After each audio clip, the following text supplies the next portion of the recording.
Hello and welcome to our webinar, Beyond the Icon, how KARL Lagerfeld blends legacy, AI and sustainability. My name is Andreas Bayerl and I'm an assistant professor of marketing at the Erasmus School of Economics. I'm not alone in the studio today. I'm joined by someone who knows the brand that we are talking about inside out. Mirjam, and I think we agreed on first name basis. Would you mind introducing yourself? Absolutely. Thank you so much, Andreas, for having me today. I'm Mirjam Schuele. I'm SVP of Marketing at KARL Lagerfeld, and I had the honor and pleasure to work with KARL the Icon for almost a decade. I'm really excited to share some more of my experiences with you today. Well, great to have you, Mirjam. And there's actually another guest, a further guest, namely my dear colleague, Michiel. Michiel, please introduce yourself as well to the camera. Okay, thank you, Andreas, for inviting me along as well. My name is Michiel van Crombrugge. I'm an associate professor of market insights and innovation here at the Erasmus School of Economics. My expertise lies at the intersection of marketing, innovation and economics. And specifically, I focus my research on strategic marketing issues surrounding new business models within both multi-channel retail markets as well as platform markets. So given that background, I'm very excited to join the conversation today because obviously I think within that area, KARL Lagerfeld is also facing a lot of challenges. Yeah, so you are definitely the right person. Thank you very much, Michiel, for joining. And now let me motivate the topic a bit that we are discussing today. I mean, at first glance, you might wonder, why did we bring together people from KARL Lagerfeld and Erasmus University? But let me tell you that perhaps there are more similarities between Lagerfeld and Erasmus than you'd expect. And we'll discover them today. One thing's certain, both brands need to move with the times. Like many others, KARL Lagerfeld is exploring how to integrate AI, make use of data, and meet growing expectations for sustainability. And that's exactly what we'll be discussing today. At Erasmus University, we face the same challenges. We need to prepare our students for this changing world. For example, in this regard, we recently launched a fully online master called Marketing and Data Intelligence, which I'll tell you more about later. So let's dive right in and hear from our guests. Let us start with our guest of honor, Mirjam. Mirjam, bring us up to speed. Perhaps there are a few people at home who don't know the brand so well. Can you introduce the brand a bit? Yes, of course, with pleasure. Let me take actually a little bit of a step back. When I joined the brand in 2011, KARL Lagerfeld was a global icon. Everybody knew his name, his look, his unmistakable style. But the business at that time was still relatively small. KARL Lagerfeld was not the huge global fashion and lifestyle powerhouse it is today. Fast forward, today the brand has an accumulated turnover at retail of over 1.6 billion euros and continuously growing. KARL Lagerfeld has been the creative director of many fashion houses, and in the past decade or so, the creative director of Chanel, Fendi, and his own namesake brand. And today, what we do at KARL Lagerfeld is we take the foundation of what he stands for, which is all about reinvention, innovation, and endless curiosity into the future and relentlessly building that business further. So it's cool, since you've worked with the company for so long, since 2011 already. That means you have met and worked with KARL, actually. So I'm curious to hear, given that he was such an icon and such a personality, how was this? What did you learn specifically from such an icon as KARL? Yeah, I mean, I see it really as a huge honor that I had the opportunity to be up close with an icon like him. And as I mentioned a bit earlier already, like, what I loved about him was his curious spirit. He was so open-minded. He was constantly able to reinvent himself, to challenge the norms. He never liked to fit into a box. And that kind of spirit we also take into the business and drive further. On a personal note, what I really loved about him is that he really understood that success is not a one-man show. He knew that it was requiring a team effort, and he was very, very loyal to his team. He had a group of people that were around him for decades that worked with him and that together with him brought the mission to life. And for the KARL LAGERFELD brand, he showed the same loyalty. For example, he came every year to our Christmas party to Amsterdam. He always loved it, and he said that we were the coolest group of people between all his brands. Yeah, that's amazing for such a big personality like KARL LAGERFELD to still be so close to the people he worked with. Yeah, amazing. Yeah. Cool. So we have talked now a bit how it was to work with KARL LAGERFELD. Now, unfortunately, since his passing, he's no longer around, but still things had to continue, right? So let me take us a bit to the present. What have you been up to recently? I know you've been traveling, right? Yes, I just came back from Paris Fashion Week, where we hosted a big party to celebrate the launch of our biggest campaign today called From Paris with Love, featuring Paris Hilton. And what we really wanted to achieve with this campaign is to create a campaign that is highly relevant for our audience, creating a cultural conversation, and then of course also tap in to new audiences across the globe, and who better to choose than Paris Hilton with her massive reach and network across social channels. Another point that was important for us is that of course KARL LAGERFELD is a Parisian brand.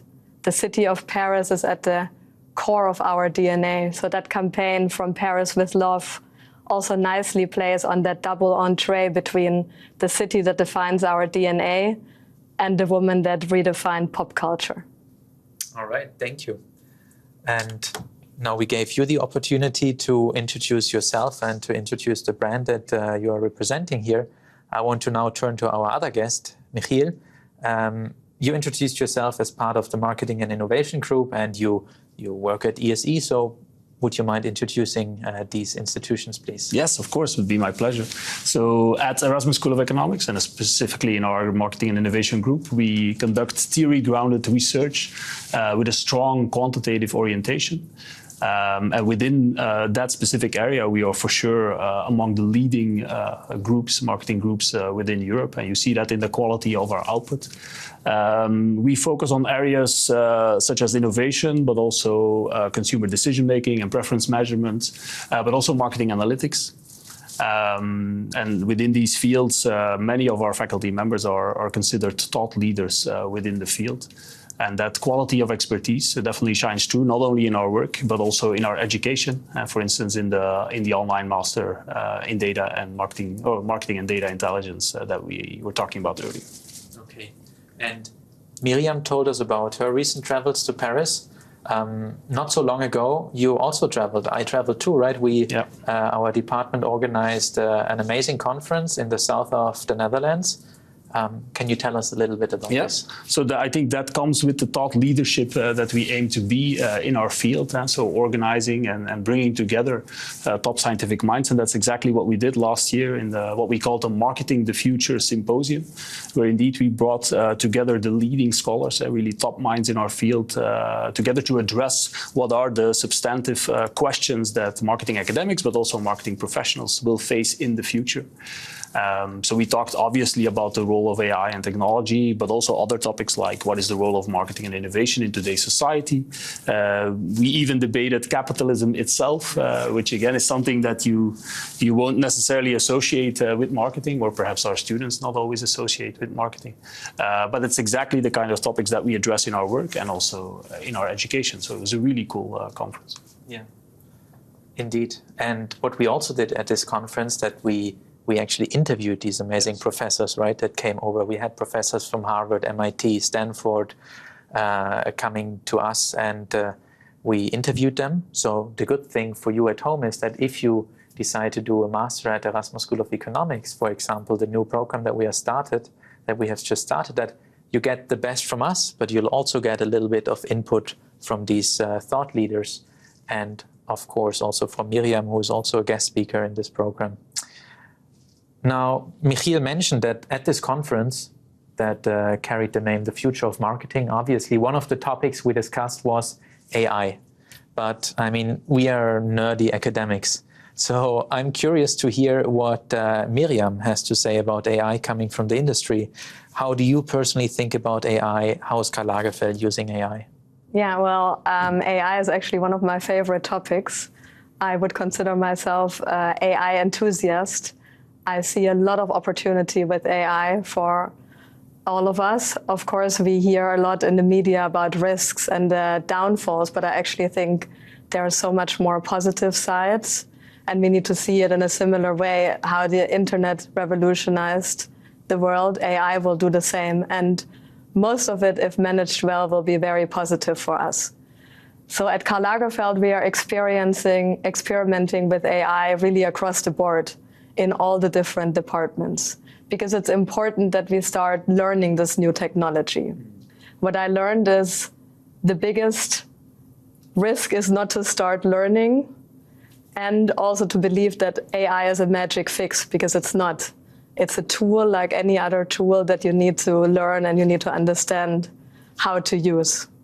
Right. We don't want to use ChatGPT like Google. I mean, I think we will. I'm curious later also to see how you see about that. But I brought two kind of case studies with me today that illustrate a little bit how we use AI. And first, I want to start with design, because design is at the core of every fashion brand. So usually our design team starts with a hand sketch, such as the one that you see on the screen, and they design that hand sketch, and then there's a tech pack that comes with it that kind of describes the fabric, the material, any special embroideries, and those two informations get sent to a factory or a sample room. Mm-hmm. And then we wait like 2 weeks, sometimes 4 weeks, and somebody makes the sample, they ship it back to us, and then we see it and we are like, maybe don't like it too much. Today, with a click of a button, we can go from that hand sketch to like a visualization on model, which I believe you have here. And then at a click of another button, we can get to like different versions of how that garment could look. So these are actually AI-generated images? Yes, yeah. Wow. Exactly. Okay. I mean, you wouldn't even notice, but this gives us the opportunity to kind of immediately do a sense check on the design, as opposed to wasting 6 weeks and also transportation, potential waste to get a sample back. So that's very exciting. Okay. And then I brought also a second one, which I think is really fun. Of course, everybody in marketing is talking about content production and photography, where there is, I think, a lot of movement at the moment. At KARL Lagerfeld, we are in the experimental phase. I have to say, we haven't really found the perfect solution yet, but I brought this because I thought it was sort of a nice example. In this case, we did a KARL Lagerfeld jeans lookbook, and we shot it one time the traditional way in a studio with models, and then we also generated it with AI, and you see an example of that on screen now, where one of the two models is real and the other one is generated with AI. So just to keep you engaged a little bit, we wanted to check and see with the audience, what do you think? Is it the girl with the jeans or with the silver pants that has been generated with AI? So I'll give you a few seconds to add into the chat what you think, and then I'll ask Andreas and Michiel, and then we see who wins. All right, so let me go first. I think the left person is AI generated, and I tell you why. The jeans. Yeah, because I cannot see her thumb. And I know that the AI models, they were struggling with the number of fingers. So maybe that's a sign, yeah. So what do you think? For the G, so just for sports, I will pick the other photograph. And before we reveal it, now again, yeah, you can write in the chat, do you think it's left or right? And then, because in a second we are going to reveal it, I see that we have some... Eke thinks it's left, and Kalina also thinks it's the silver pants. But then Akil thinks it's the jeans. So also the audience feedback is actually mixed. Yes, it's impossible to tell. So you want to reveal it? Reveal? Yes, yeah. Let's go. It's the girl with the silver pants. Congrats, yeah, well done. Right, but actually, this is more to show that today AI-generated content is so good that there is actually no way of telling. So it's just a guess. Right. And often, actually, even myself, when I first got the presentation, it didn't have the AI tag, and I didn't exactly remember anymore. So the technology today is really good.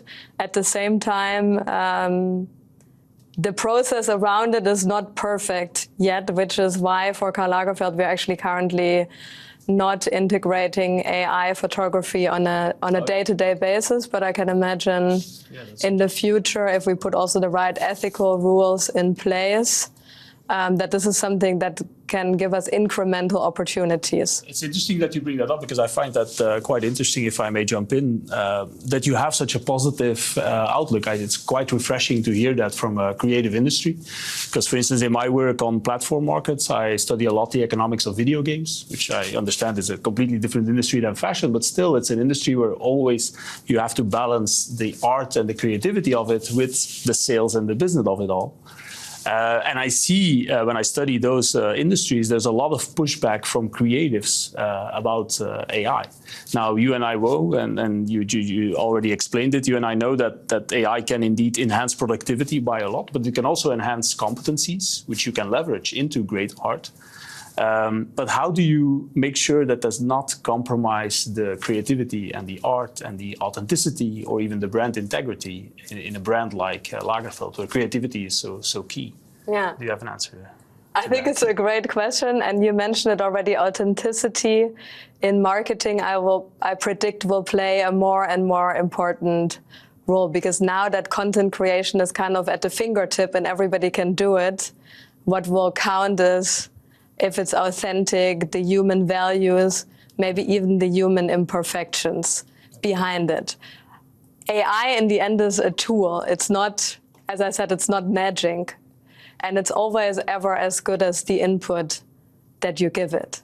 So the human component, I think, at least for the coming years, and of course we don't know how it develops really into the future, the human component will be crucial, and consumers will be able to tell the difference when there's real emotion or when it's just an empty AI-generated image. Okay, right. So it's interesting how Lagerfeld will continue to walk that balance, I think. Yeah, I mean, it's also trial and error, and for every brand, I think it's key to start actually experiencing, start seeing where are the boundaries, what are the pitfalls, and start learning with it, because if we are not learning, then nothing is happening.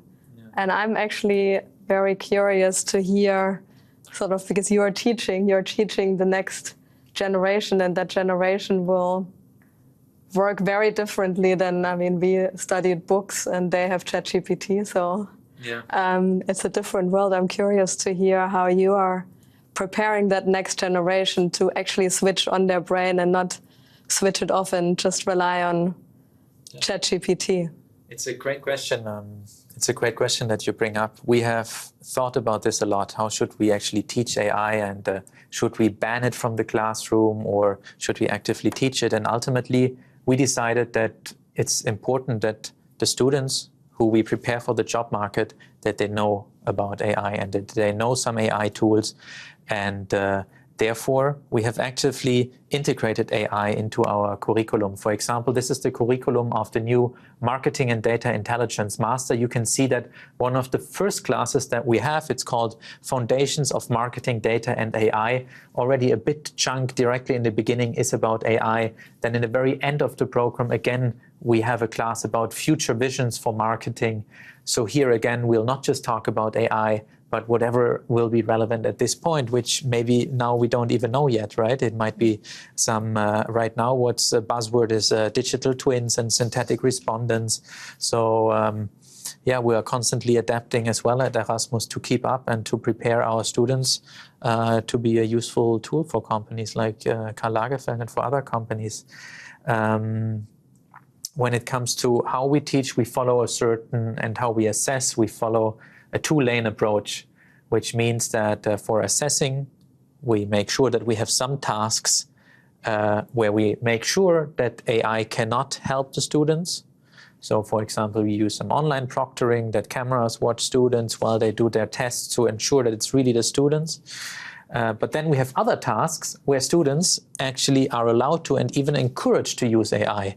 And then we want to see how are they using AI, what's their prompting history, for example. So it's definitely a big part of our curriculum. Yeah, I love that because it's a different way, it requires a different way of thinking when you work with AI. And that needs to be learned as well. And this is why we invite people like you to the conversation, to hear what you value and what's important for you, and why you are also part of the program in the end as a guest lecturer. If you don't mind, I would like to bring the conversation back to Lagerfeld a bit more, because I'm still fascinated by the use of AI within the company. Because you showed that very interesting picture of an AI-generated model.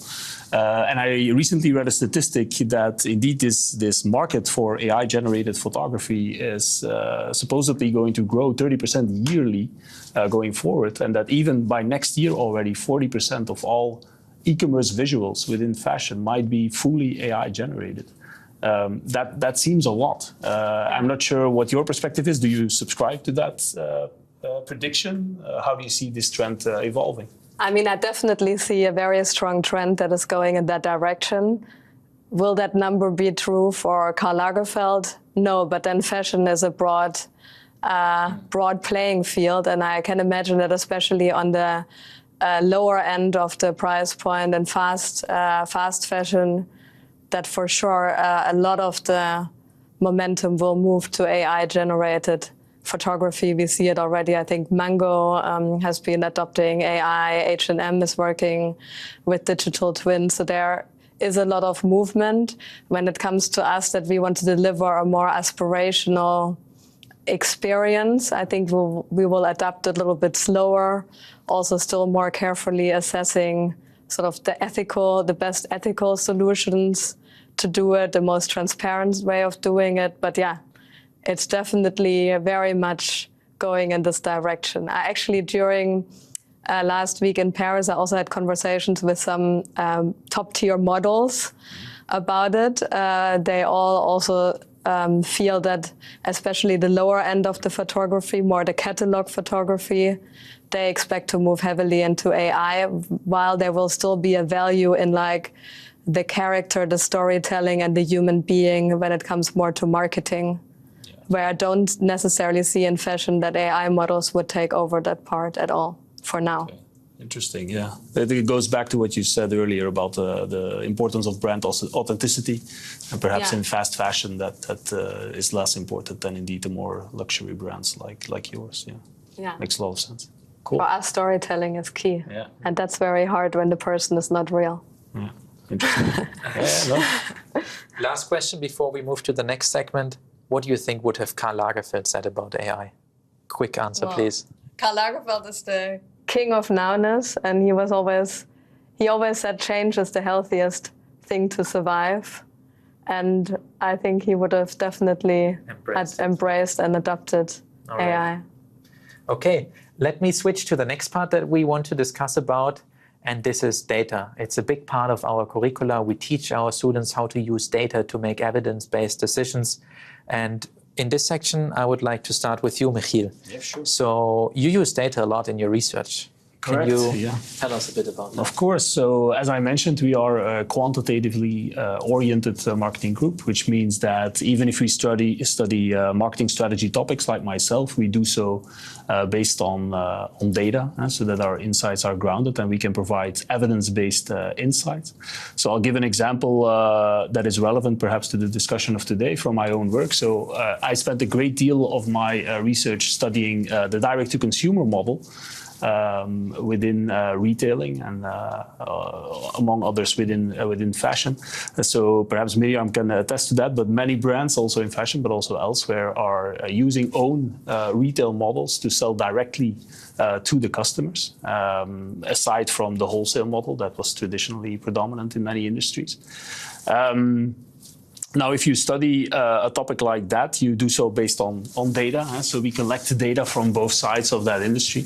And then also an important part why brands are actually engaging in these direct-to-consumer models is not just to control the branding or control the customer experience, but also control the customer data. And so previously, that data was in possession of only the wholesale model and the multi-brand retailers and was shielded off from the brands. But meeting the client directly through their own e-commerce web shops or to their own brand stores, and that gave a lot of brand access to that data. Yeah. So we studied that data, for instance, to study whatever strategic issues that surround that model. One of the important ones that I studied is how that model, aside from being very successful, how that might also be detrimental to other parts of the business. And if you look at, for instance, huge success stories like Nike, where they have over 40% of their revenue is actually coming from their own retail models, their own e-commerce, their own stores. That's huge. That's billions in revenue. And at a higher price margin, because you don't have to split it with your wholesale partners. But at the same time, we found, if we collected data, we found that such a model can also be detrimental to the relationship and the sales that you have in the wholesale model. And Nike is a great example of that, where they actually over-centered on the direct model, saw that this was actually hurting the partnership agreements that they had with their wholesale partners, with their multi-brand retail partners, who detached from the brand, disengaged from the brand, and therefore left room for competitors to step in. Right. And right now, they're sort of reverting their course and go back to actually re-engaging with their partners. But you can only study stuff like that when you, of course, have the data. And if you look at, for instance, the granularity of the data, which is something that we in our education also subscribe to really get into it, then you see the nuances of, for instance, effects like that. In my research, I found that if you look at the direct-to-consumer model, it's not impacting all multi-brand retailers the same. And for instance, it's mostly independent, smaller retailers that are disengaging from the brand when they over-center on direct. But that's not to be ignored, because these these smaller retailers still contain 30% of the market. So if you lose that segment, you're losing a lot of your clients. So it's important to balance these sales goals that you have, but also with the need for data, the need for control over branding and the customer experience. Let me jump in here, because I know that KARL LAGERFELD, you also have your own retail stores, right? Yeah. Can you, I don't know if you can share numbers, but what percentage or how important are these retail stores for you? Is it, do they need to be profitable? What is your goal with these retail stores? Yeah, I mean, our retail stores are extremely important for us, as you said, because they are a universe where we can fully control the brand experience from the product, from the actual in-store experience. We can, do storytelling in a much deeper way in our DTC channels. And of course, our business is to be profitable, so everything we do has to have a profit component. However, the retail stores also serve very much a branding objective. And I think I brought some images of our London Regent Street flagship store that we only recently remodeled with our new store concept called the Future Legacy. Yeah, I mean, this store located on Regent Street has like several million visitors per year. And it is a beautiful touch point because, as you said, you can fully control, you can control pricing, you can control communication, you collect data, not only qualitative, but also quantitative data, like what is the feedback to the store associates, what do people resonate with, what not. It's basically like a live sentiment analysis that is on 7 days a week. And yeah, that's really important for us as a brand. Yeah, I can imagine. So it's interesting to see brands like yours indeed taking full advantage of that direct-to-consumer application. I was just thinking about another application of own retail models like that, which I actually notice is coming up really as a trend in fashion. It's the idea of the own resale channel. And so I saw recently a lot of brands are engaging in actually buying back and then reselling their products via their own resale channels. Again, probably to compete with huge resale platforms like, for instance, Vinted or Vestiaire Collective. But again, so it's interesting to see how brands handle that as a business model. It may hurt, for instance, the first-hand sales or cannibalize your offering, or it may change the brand perspective of consumers. But I don't see a lot of luxury brands yet engaging in that sort of resale model. I don't think, for instance, KARL LAGERFELD is doing it now. No. But if you look at, sorry, Andre, if you look at, for instance, an example like Hugo Boss, I know they experimented with it like 2 years ago. Ultimately, didn't go through with it. But again, that shows that brands are experimenting with this, and indeed need to find that balance between, again, sales goals and in this case, sustainability goals, which they might use their own channels for. Yeah. It's great that you brought this up because I want to transition to sustainability. Right. Yeah. So sustainability is our last part, and we want to talk about this as well, Mirjam. Yeah. Before we go to the last part, I just want to remind you at home that you can ask your questions in the chat. So if you have any questions about, let's say, AI or the data part that we previously discussed, go to the chat, put your questions there, or to sustainability, we'll come to them in a minute. But Mirjam, sustainability. What are you doing in regards to sustainability? Maybe I quickly jump to you because I think, yes, resale is like a huge opportunity. I think everybody has it on the radar.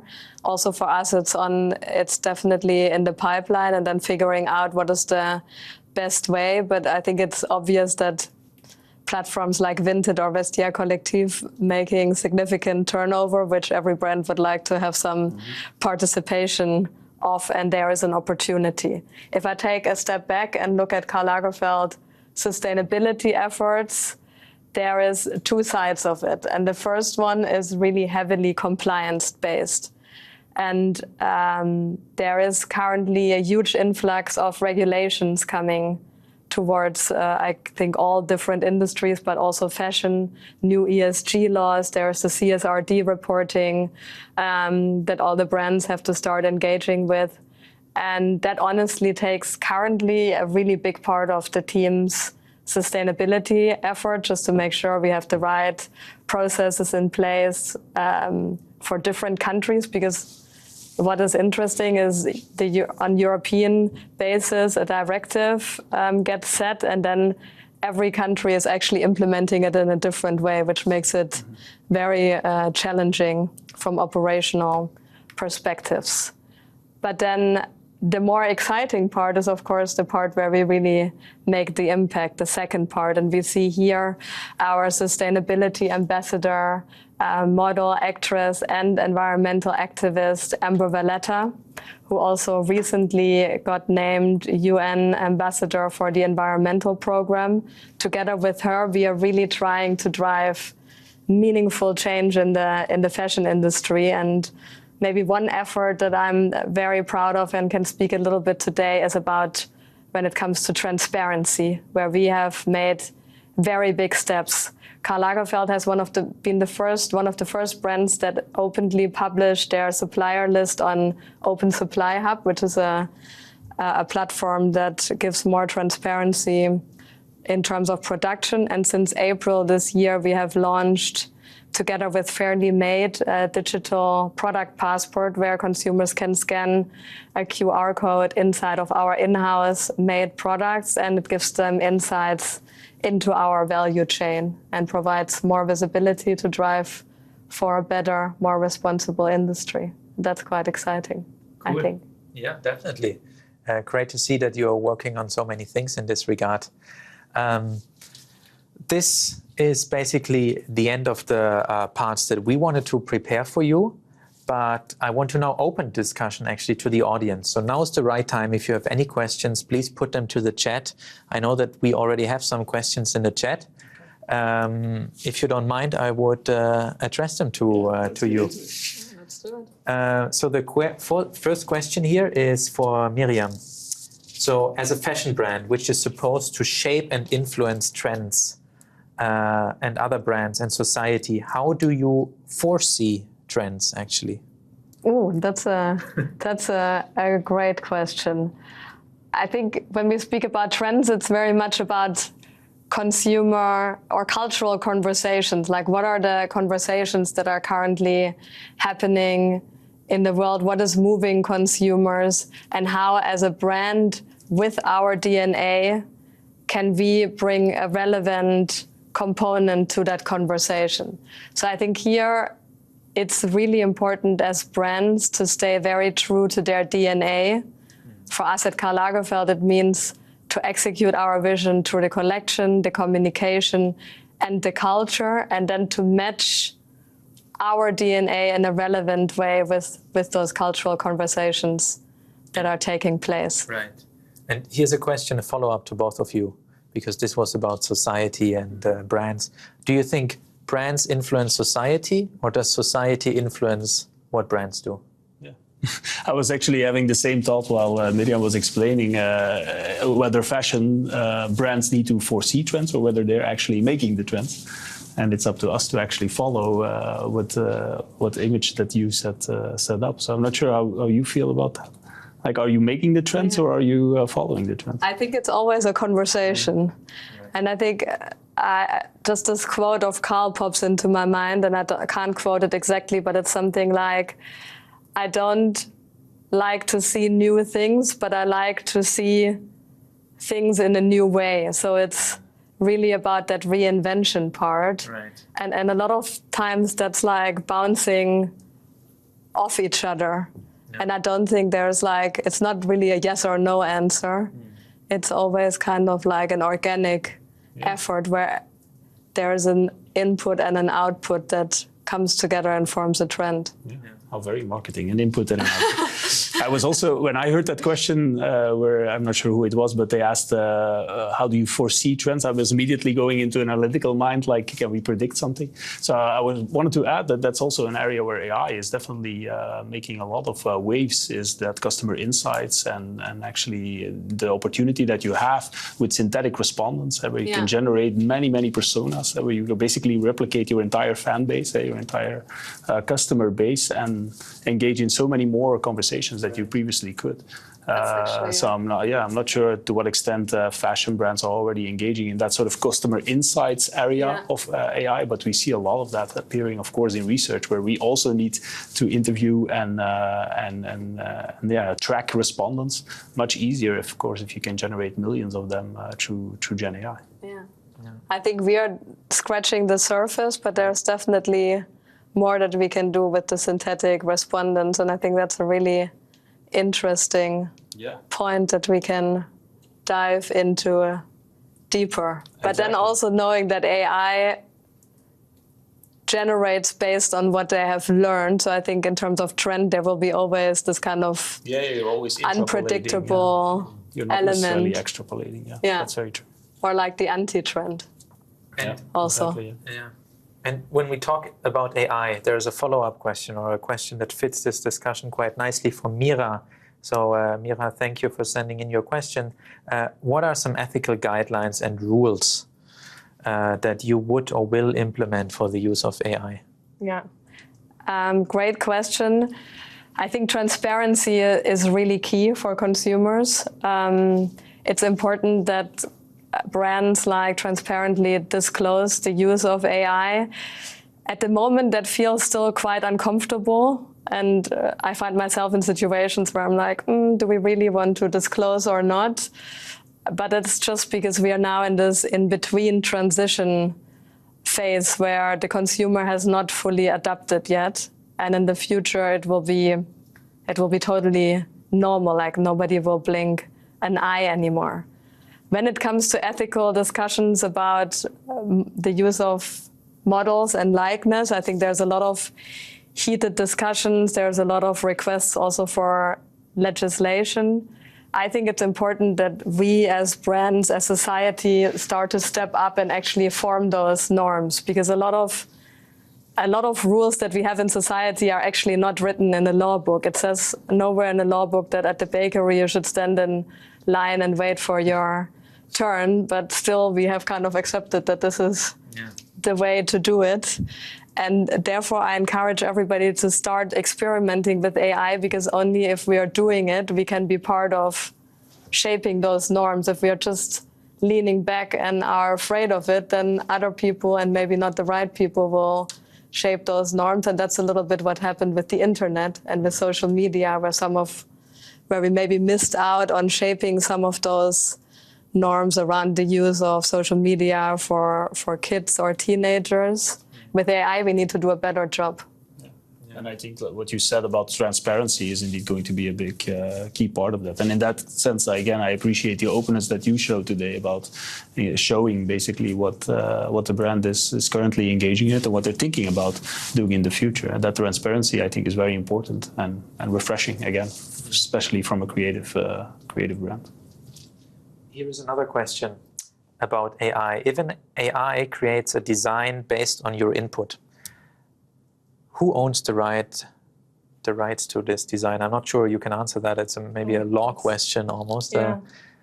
At the moment, just to clarify, we are not making designs with AI. Right. Just to clarify. You told us something interesting, I think, before, that there are some brands who are paying models for AI copies of themselves, yes. Right? Yeah. Some others are doing that. Yeah, H&M, for example, is doing that. So they are paying they created a digital twin of an actual model, and then they're paying the actual model a fee every time they use the digital twin, which actually, I remember reading the article, some models also appreciated it because that means that they don't need to travel, right. They don't need to have like jet lags, but they still get an income based off their likeness. But that's not our own brand. But yeah, if you say with the design, I wouldn't be able to speak to that because at KARL LAGERFELD, all of our designs we are doing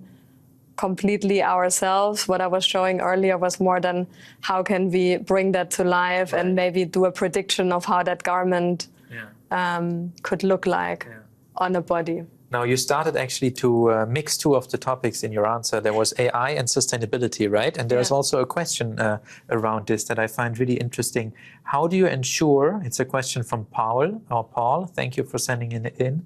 How do you ensure that your implication of AI or the implications of AI are in line with your sustainability goals? The example that he's giving is the example of designing multiple fashion items much faster than ever with the aid of AI. And doesn't that seem to be driven by fast fashion cycles and short product life cycles? And I guess where Paul is going is asking whether you're going to turn into a fast fashion company. No, not at all. Absolutely not. Actually, it's rather the opposite, because as we can predict how a design will come to life on body actually means that we will, when we actually send the product off to be made, to be really made, we are much more sure that this product will actually make it into the life cycle. So we are avoiding waste and we are avoiding transportation costs. The meaning is not that we will do more designs. The meaning is that the ones that we are doing are better and more relevant to our target. Right. So in this specific case, it should actually be a benefit to sustainability causes rather than a downfall. Interesting. I think this is an important thing, again, to establish is most people associate AI with automation. Yeah. Well, it should much more be associated with augmentation. Yes. And like I said, yes, it will increase productivity, but it will also increase competencies. And indeed, I think the smart brands will lean towards the augmentation and towards the increase of competencies and the upskilling of their workforce, whether it is in a creative industry or in any other industry or in education ourselves. It's about augmenting rather than automating. Yeah. That's an important distinction and something that we as a society and definitely voices within that society need to keep clarifying. I have a question for you now, Michiel. Awesome. A question from Kanika. Sorry if I'm jumping a bit between questions. I want to involve both parts here. So, Michiel, how can data analytics enhance your brand marketing efforts? I mean, you are teaching a class that is a lot based on empirical marketing, right? So that's the first question. That's her first question. Let's first do this. Data analytics can enhance brand marketing. That's such a, well, it's a very, those are two very broad fields. So data analytics is such a broad term, and then branding is such a broad term. But indeed, I think what we subscribe to as ESE, but what we also value when we do work with companies, is that any commercial team, when they make decisions, should be evidence-based, should be data-driven. So again, when we do, let me give you a simple example of segmentation, an STP, the typical segmentation, targeting and positioning. You can segment your customers based on gut feeling or what you think is happening in your market, or you can do the cluster analysis, collect the data on all your customers, collect all the variables that matter, not just the demographic variables, but also the psychographic variables, all those variables the data that shows how customers engage with the brand, how they behave in a market. And if you then cluster your consumers based on how they behave in a market, that gives you a data-driven and evidence-based signal of where the different segments of your market are, and that makes your positioning strategy or your targeting strategy much more easier, because you can validate who those segments are. You can describe them. You can clearly target them and position your brand so that they can get your messaging. And I'm sure that's what's happening in a lot of fashion brands like KARL Lagerfeld as well. The follow-up question that Kanika has is then, what role does AI play in this? And for example, what role does AI play when it comes to analyzing sentiment towards the brand? Well, there's great innovations that are happening. Earlier, I gave the example of the synthetic personas and the synthetic customers that you can create, which gives you a much larger sample of customers to draw inspiration from. Specifically to sentiment analysis, that's not just AI, but anything machine learning is obviously helping a lot to collect non-structured data and extract insights from that data. That go far beyond the linear models of yesterday. Which are precisely the things that we teach at ESE, yes, right? Exactly, of course, exactly. So huge strides are happening there, and Gen AI is only, again, augmenting that process, aiding that process. Okay, now a question for you, Mirjam, from Michiel. So Michiel says, I believe the future of creativity lies in the harmony between human emotion and intelligent technology, almost like a creative twins. So how does KARL Lagerfeld balance that duality? At the one hand, honoring Karl's distinct creative spirit, while using AI and data to expand the brand storytelling in an authentic and human way? Oh, hi, Michiel. Great question. I think that will be really the magic balance that we will need to find. And the most important is to always stay true to the core of the DNA and really make sure that we don't lose it, because it's lost very easily. In that world that is full of noise, you very easily get pulled into all kinds of directions. There's lots of opportunities. We all know internal content fatigue. We launch a campaign, we have seen it 1,000,000 times. The consumer hasn't even seen it at all, and we already start to feel bored of it. And then we need to remind ourselves that for the consumer, we need to sort of keep repeating the same message, and then using AI and the new technologies in a really smart way to enhance those messages, to see where there's incremental. I think with AI, there will be a lot of incremental opportunities also. We are always afraid that AI will take something away or replacing something that is currently there. But I think it will be a lot more what can AI add on? What are the things that we haven't been able to do? Like what you said, we can have those synthetic audiences. We can basically do market research at a snip of a button. That doesn't mean we will never do traditional market research, but it means that we will have a lot more real-time possibilities to actually check what we are doing. But I don't think there is a sort of a firm answer. It will just be kind of a constant balancing act to make sure those two things stay in check. Right. And I mean, now that unfortunately Karl passed away, couldn't you, because it's about the role of creativity also, couldn't you just use all the drawings? I'm sure you have a library full of with his drawings. Like if you take all these drawings and put them into an AI, then use this as an AI designer, or is that something that is being used already or that is done already?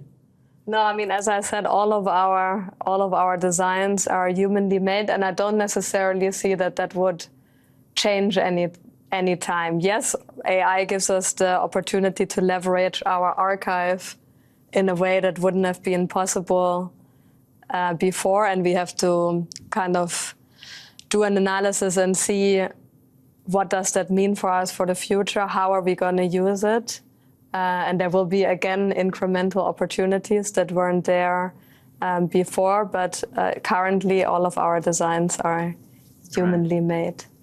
There was a competitor or another company that just published all their designs, right? Yeah, Armani actually just completely made their archive public, which I think we spoke about transparency earlier. Right. Like when I started in the fashion industry, like your factories were like your most guarded secret, or your archive was your most guarded secret. And I feel in the world today, like sharing becomes a lot more acceptable. Like people are putting out their supply chain, they put it on the table, they put out their archive, and that will also change the landscape of marketing and branding. Yeah. Because those USPs that were there in the past are changing. Yeah. Because we're sharing everything. What does that mean? Yeah. What do you think? No, yeah, no. I was thinking that makes it also harder to differentiate. Yeah.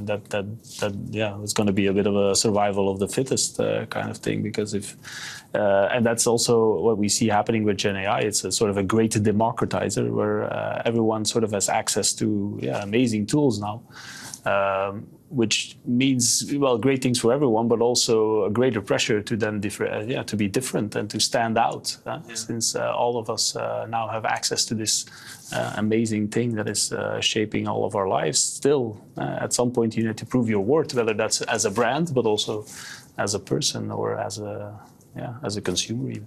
Yeah. The noise is only getting louder. I think we have time for one more question. Thank you, by the way, for sending in your questions. I'm sorry we cannot cover all of them. There is a question from Rosa. If Karl Lagerfeld's competitors are increasingly adopting AI, do you feel pressure to do the same, or how important would it be for the brand to follow that as well? Yeah, I mean, I think that internal learning curve is extremely important.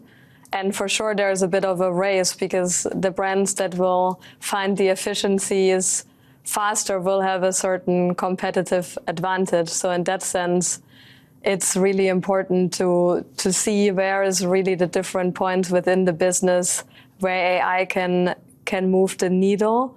I think for us, we're not really looking at it so much as a competitive race, but more of an internal kind of audit and learning for our specific business and our challenges and opportunities. Where are the best use cases where we can make the difference? Okay. I think there's one more question. I find it so nice. If you don't mind, do you have 2 more minutes? Yeah, of course. Sure. So how is AI and digitization changing the requirements for the field of fashion in terms of the workforce? And are educational institutions keeping up with this upcoming demand? So I think the first part of the question, Mirjam, is for you. What are the changing requirements for the field of fashion in terms of the workforce? Do we need to educate students differently now than before? Definitely. I think you have like a very big responsibility, actually.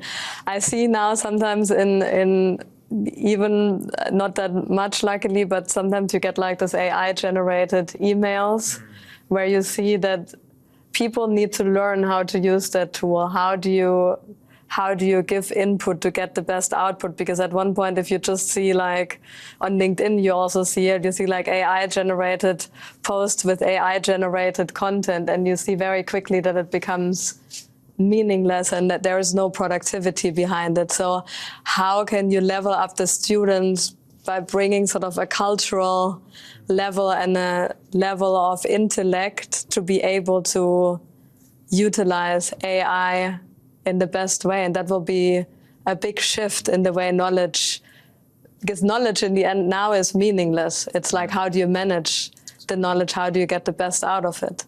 Yeah. And the second part of the question from Paul to you, Michiel, then, are educational institutions delivering on this? Yeah, I think we definitely are. I think we're very much aware of the responsibility that that Mirjam put on us, and it's very much true. And it goes back to what I mentioned earlier. I think too many students now in our classrooms see AI and Gen AI specifically as a shortcut, as indeed the democratizer, as I called it earlier, that gives them indeed access to everything and solutions to all the problems that we give them. The problem with that is indeed when you then step into a workforce and you go on the market, that you realize that everyone has those tools and everyone has those shortcuts, and that it is not about taking the shortcuts, but quite the opposite. Even more than before, it's about standing out, and it's about showing that actually a Gen AI upskilled your competencies rather than shortcutted your competencies. And I think in the education, the way we provide it right now, definitely also in the online master that we're talking about today, it's very much about getting that true to students. That it's about enhancing the competencies and not just taking shortcuts. Thank you, Michiel. I think this is a great wrap-up answer to this webinar, because it's time to finish up, unfortunately. Thank you for your amazing questions. I'm really sorry we couldn't answer all of them, but let me share a few closing thoughts, if I may.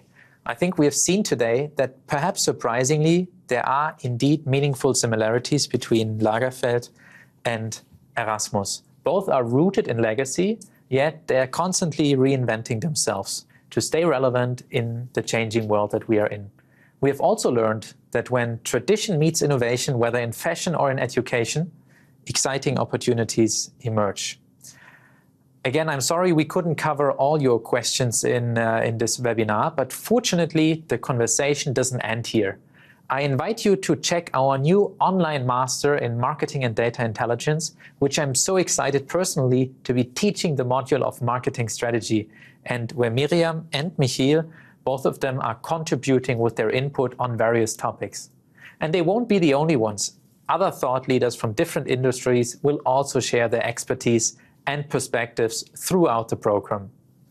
We will leave the link to the website in the comments section so you can check out the brochure and learn more about it. I saw that there are some questions in the chat about how you can stay in contact with us. So, of course, you're all very welcome to connect with Mirjam or Michiel, or with myself as well on LinkedIn, and we can keep the dialogue going. So that's it from our side today. A big thank you once again to Mirjam and to Michiel for their time, for their insights, and thank you all for joining us, for you two and for you guys at home. Thank you. Thank you, Andreas. Goodbye.